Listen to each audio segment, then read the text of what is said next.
Daniel then turns in his position of prayer to a petition to God for grace and mercy for his people. God's deliverance in the past gives Daniel hope for deliverance in the future. God has shown himself to be merciful in the past, so we can expect him to be merciful in the future. God has shown himself to be gracious, loving God.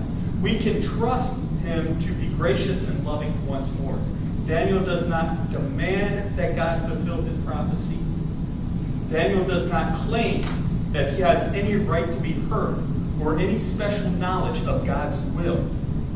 Daniel merely and meekly petitions for mercy on behalf of his people. His petition for mercy is not based on merit at all. No one, not even Daniel, deserves the mercy of God. But everyone can request it. In so doing, Daniel becomes like Christ. 2 Corinthians 5:21 says, God made him, Christ, who had no sin, to be sin for us, so that we might become the righteousness of God. In accepting the sins of his people as his own, and asking for mercy, Daniel models Christ. The grace that is available to Daniel, and through Daniel to his people, is only available because of Christ. Now let's take a step back and see this story replayed on a cosmic scale. The Trinity eternally existed in a perfect community, a holy symphony of us. You had the Father who intimately and passionately and completely loves the Son and the Spirit. You have the Son who perfectly united in love with the Father and the Spirit. Then you have the Spirit who dwells in eternal, holy relationship with the Father and the Son. This is the Trinity. Three persons so completely united in love that they can truly determine one entity, one thing. They are the true definition of us. This Trinity creates. They create us. They create us to be made in their image. Yet, they created us to be in relationship with them as well. Yet, when I look at my past, I am defined as a relationship breaker. There has never been anybody I haven't run over.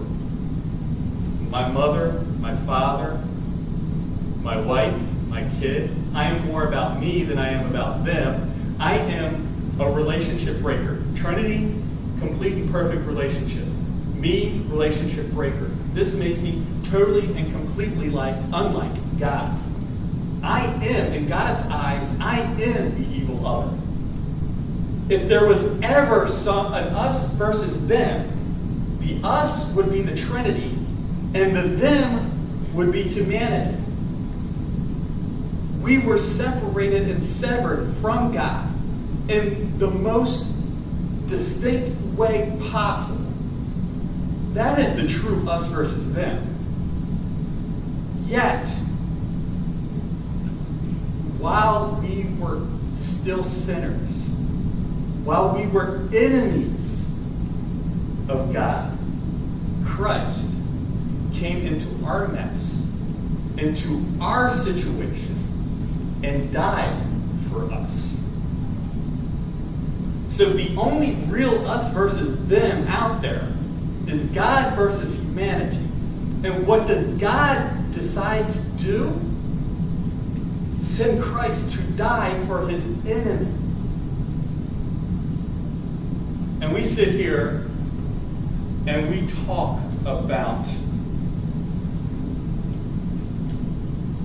us versus them. We talk about Christ as our model. Christ as the person we're trying to be like. And Christ is the one who died for his enemy. Does the church have any enemies? And how should we treat them? Peter, age 34, says, many people in the gay community don't seem to have issues with Jesus, but rather those claiming to represent him today. It is very much an us versus them mentality, as if a war has been declared. Of course, each side thinks the other fired the opening shot. End quote. 91% of outsiders think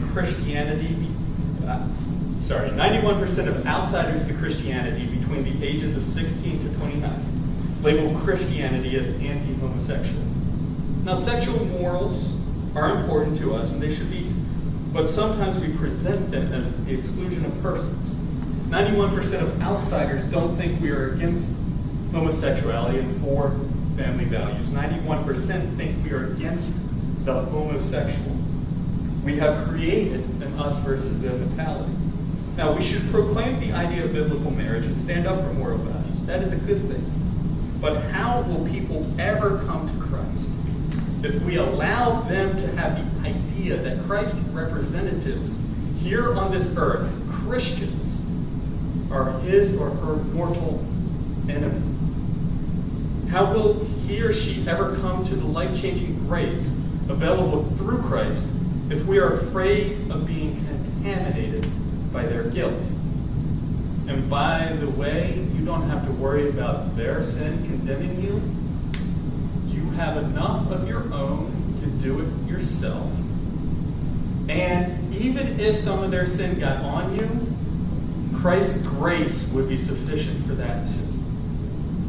Now, is Richard Dawkins or Sam Harris the new atheists? Those out there who don't believe in God and think all belief in God should be eradicated from the earth. Are they our enemy? If so, how should we treat them? What about Osama bin Laden or some other radical Islamic leader who wants to destroy the West and destroy the church? Are they our enemy? If so, how should we treat them? What about the pro-choicers who want to do away with any cause on this for life? How should we treat them? Are they our enemy? Let me end with some history. Think it's about 200 AD, 3rd century. Christianity was illegal, and in some parts of the Roman Empire was being greatly persecuted. Comparatively speaking, there were very few Christians around. And something devastating happened to the world. Some sort of plague. Speculation says that it might have been the first case of chickenpox, or it might have been the first case of German measles. But people died by the millions.